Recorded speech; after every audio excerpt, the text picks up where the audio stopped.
Hi, I'm Eric Benfeld with Virginia Cooperative Extension, Virginia Tech, and I'm for the soil, both for my children and future generations, viable agriculture, local waterways, and the protection of natural resources. Thank you for being part of this conversation and the For the Soil podcast.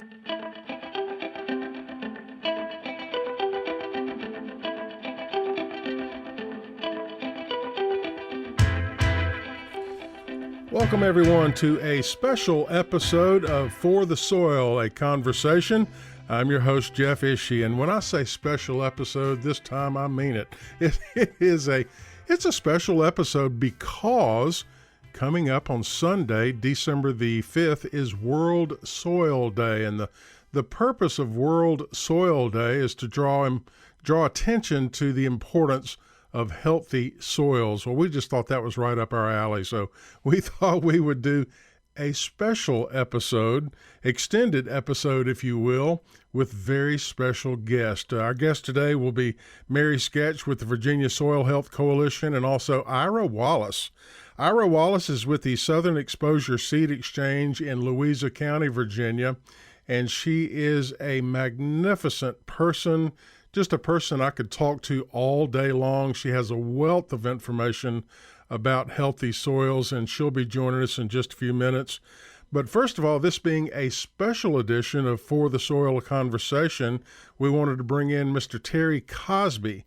Terry is chief of the USDA's Natural Resources Conservation Service, and I had the opportunity outside the podcast to talk with Terry Cosby about the importance of soil health in the United States.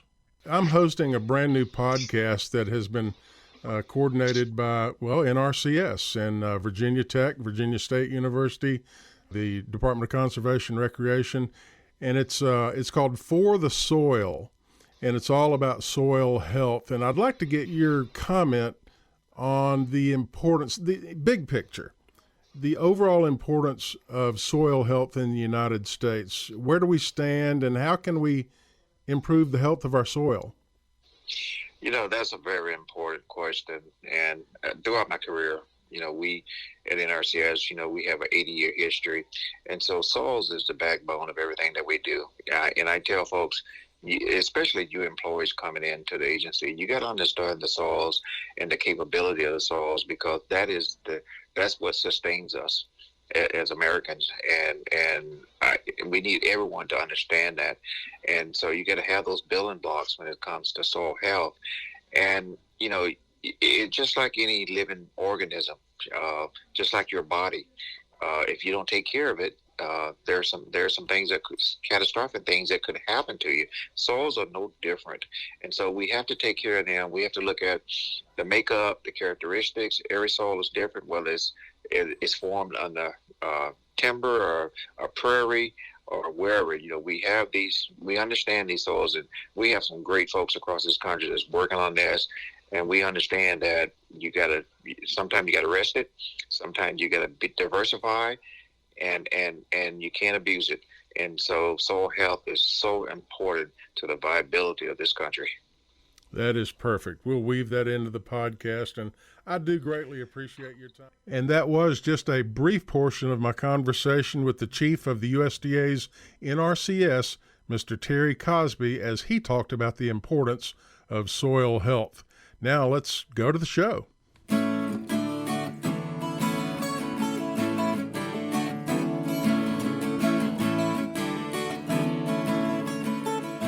Welcome, everyone, to another episode of For the Soil, a conversation. I'm your host, Jeff Ishee.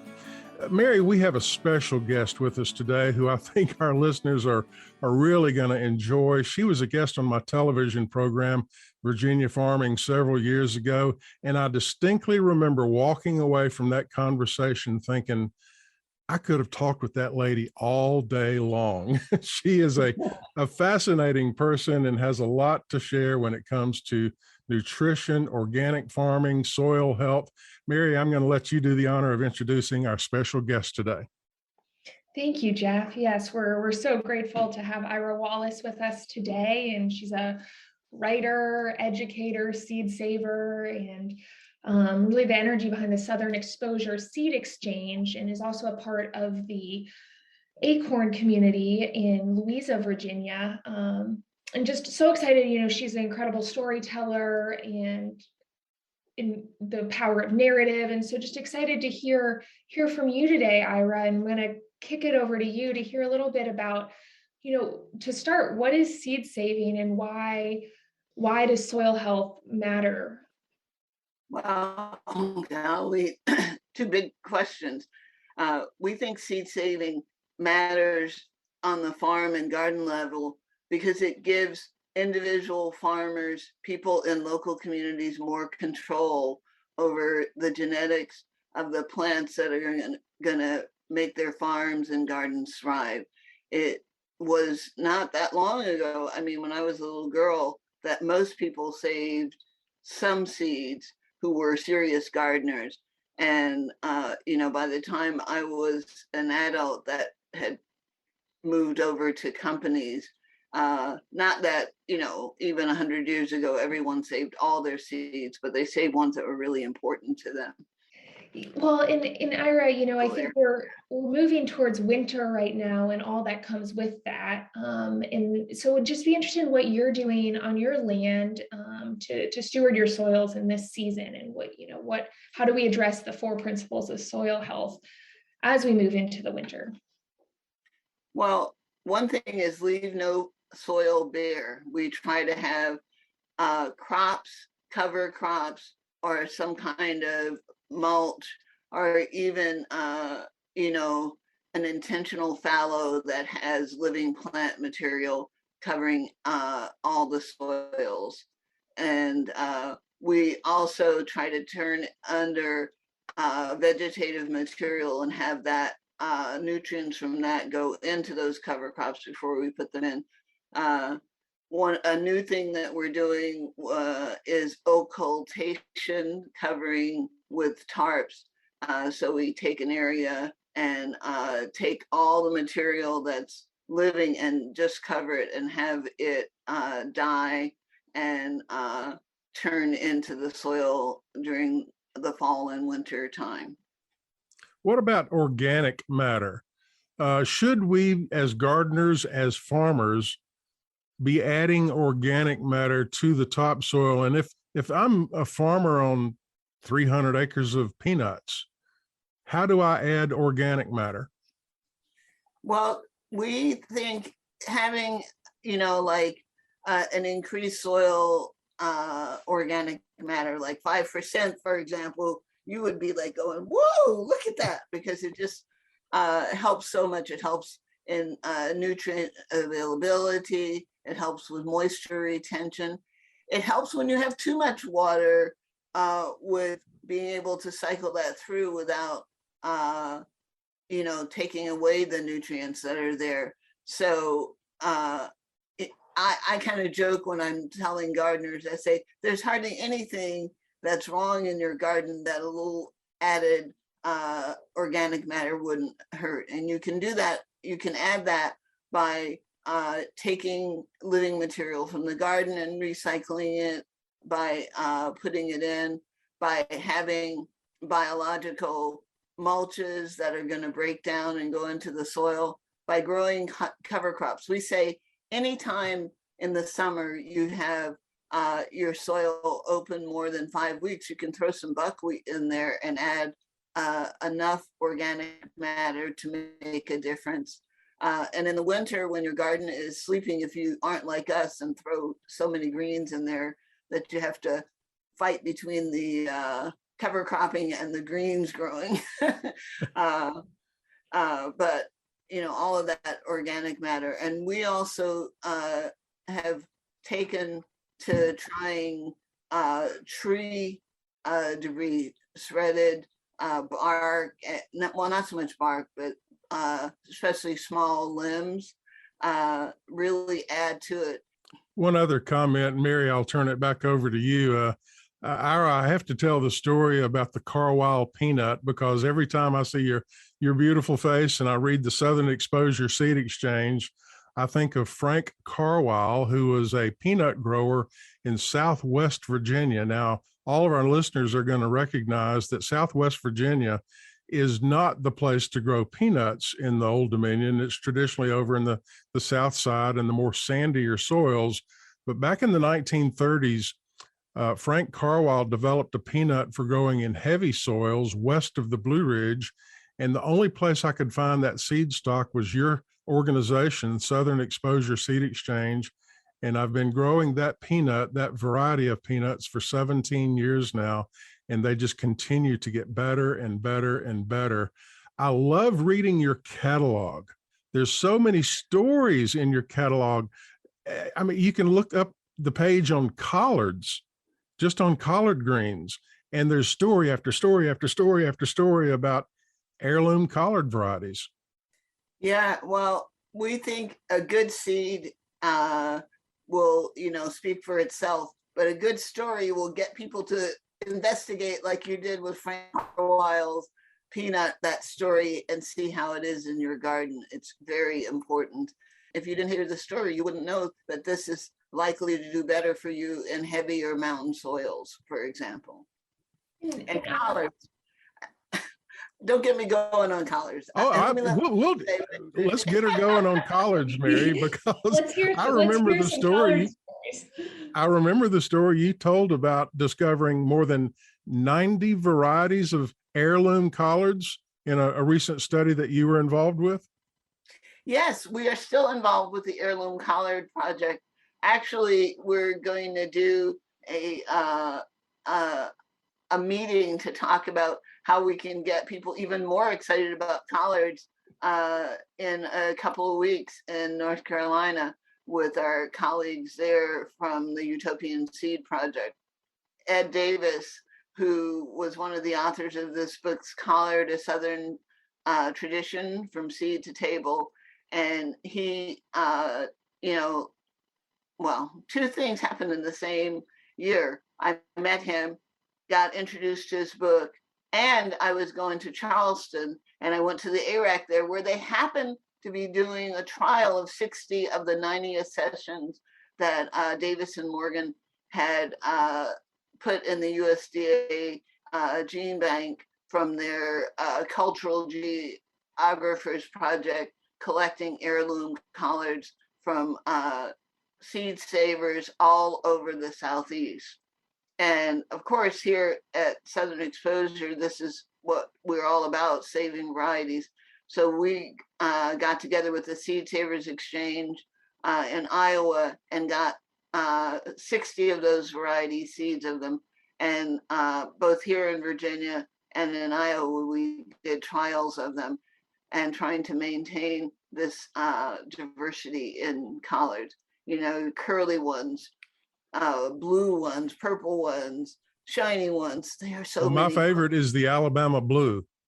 Yes. We've been growing that for several years now. It's lovely, and it's small enough that if you don't have a huge garden, you can fit in a good amount in your bed as well. And Ira, changing gears a little bit, but I would be interested, I know that you're very involved really in these intersection of land ethic and environmental justice and social justice, and where you see that intersection specifically around soil health and being stewards for current and future generations. Oh my goodness. Well, there are so many ways that this intersects. One that, isn't exactly on the topic, but land ownership. There's been a tremendous amount of Black land loss, and having young Black farmers be able to own land, parents said that they were trying to take soil and have better soil that goes to their grandchildren than the soil that they had been given to begin with, and sort of reaching out to small farmers, because those are where the limited resource farms are, is these small farms, that they're not the people who have great big tractors and so forth. And so many of these hand cultivation, low tillage methods fit right into someone who has under 5 or 10 acres farm. I think, as I say, helping small farmers to be owners of the land, not just renters, so they have lots of skin in the game is really important. And just one last question for me, Ira, is any book or resource or podcast recommendations for our listeners that have inspired you either in this moment or over the years?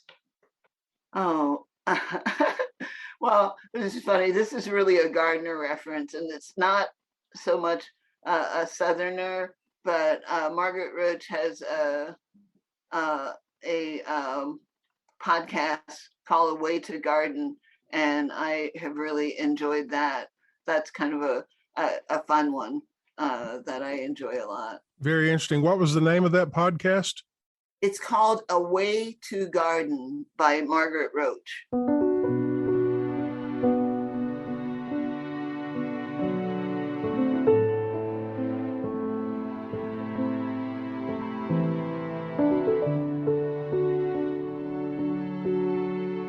You're listening to a special edition of For the Soil, a Conversation, a special edition because World Soil Day is coming up on Sunday, December the 5th. Let's now go to some of the conversation after the show. I've just heard about so many of the wonderful stories. I'm glad we got some of the collard stories in there because Jeff was telling me about that before the podcast. But Jeff, any questions that you have specifically? Yeah, this is just kind of out of curiosity. When you first came to the piece of land that you now call the Acorn community, what was the soil like then as compared to what it's like now? Can you describe that, Ira? Well, we selected for something that had a pretty good soil profile according to the soil surveys, because we thought we're only going to buy a farm once here, so we better start with that. So that was pretty good.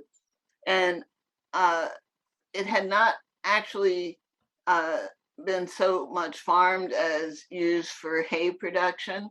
So it had an okay amount of organic matter, but there were sections of it that were that red clay. And if you go out there now, they're brown. We call it our brown gold. And that is the result of our adding organic material in the almost 30 years we've been here. I'm curious, how often do you test your soil? And do you use conventional soil testing laboratories, or I suspect you do something on site? Well, we don't actually have soil tests that often. We used to every other year, when like the first 10 years or so we were here. And we got Mark, oh man, his last name just escaped me. Schoenbeck to do some more exotic testing with various labs and tell us things that we should do to build up our soil. And we tried to follow those recommendations. But now we mostly have a regime of a 6-year rotation, trying to have a full year 1 in 6 cover crop regime. And that seems to keep it going pretty good. Also, I'd like to get your take on some kind of a relatively new phrase we're hearing in agriculture these days. For years, we called it sustainable agriculture, but more and more now I'm hearing the phrase regenerative agriculture. What is your take on, or is there a difference in your opinion? Between sustainable and regenerative? Yes, I've heard people expound on that, saying that sustainable agriculture means just kind of keeping what you got. Don't lose soil, but regenerative agriculture is suggesting that you're rebuilding something. I will not go totally into the argument. We argue with each other about those topics here. Some people feel like we need to totally not just change our agricultural practices, but change our diets so that we're using more foods from sources and so forth. So we have all these trees and bushes and stuff, and are trying to train ourselves to eat differently, not just to grow differently, but to be more seasonal. I mean, you kind of see this in the farmers market, but this is going beyond that, having varieties that we just aren't so accustomed to eating, that were either consumed by the native people, or that say in our case, we have been experimenting with varieties from the African diaspora, which is where in the Southeast, eating dark leafy greens was introduced mostly by enslaved African people. So yeah, I guess we want it to be better in a way that can sustain itself if left, to go fallow, but also ways that what we're taking out is being replaced by the amount of time that we are allowing the soil to regenerate. Very interesting. Thank you so much for joining us. We do like to highlight one of the 4 core principles of soil health in each episode. And today we hear from Dr. Rory McGuire at the College of Plant and Environmental Sciences at Virginia Tech. Yes, minimize soil disturbance is one of the first things that we worked out when we were looking at conserving soils. After the Dust Bowl was caused by drought, but also caused by the moldboard plow disturbing and destroying soil structure. So when you disturb the soil, you destroy soil structure, and you also burn off organic matter. So minimizing soil disturbance by practices such as no-till, you help build soil structure. When you have good soil structure, water drains properly. You don't have problems with compaction. If you have compactions, your roots can't grow through the soil. Minimizing soil disturbance by not moldboard plowing, doing conservation till or no-till is extremely important. Also, I'd like to challenge each of our listeners to take a pledge to improve the soil health in your own world, whether it be in a field of winter wheat, a 4-acre tobacco operation, or maybe even in your backyard herb garden. You can take that pledge today by visiting our website at forthesoil.org. That is the digit 4, thesoil.org. And also remember to subscribe to this podcast so you can stay up to date on soil health issues. Well, Mary and Ira, it has certainly been a pleasure having you on this episode of For the Soil, a Conversation. Thank you so much for joining us. Yeah, it was a pleasure to join you. Thank you, Ira. Thank you, Jeff. For the Soil, a Conversation is made possible with funding support from the National Fish and Wildlife Foundation and the Agua Fund. Other partners include the U.S. Department of Agriculture's Natural Resources Conservation Service, Virginia Cooperative Extension, Virginia State University, Virginia Department of Conservation and Recreation, and partners of the Virginia Soil Health Coalition. Views expressed on this podcast are those of each individual guest. To download a copy of this or any other episode, visit the website forthesoil.org. And if you have a specific question about soil health, just contact your local extension office, your local USDA service center, or a Soil and Water Conservation District office. Music used during today's program was provided courtesy of the Flip Charts and Mr. Ruiz. All rights reserved. For the Soil, a Conversation is produced by On the Farm Radio in collaboration with Virginia Tech.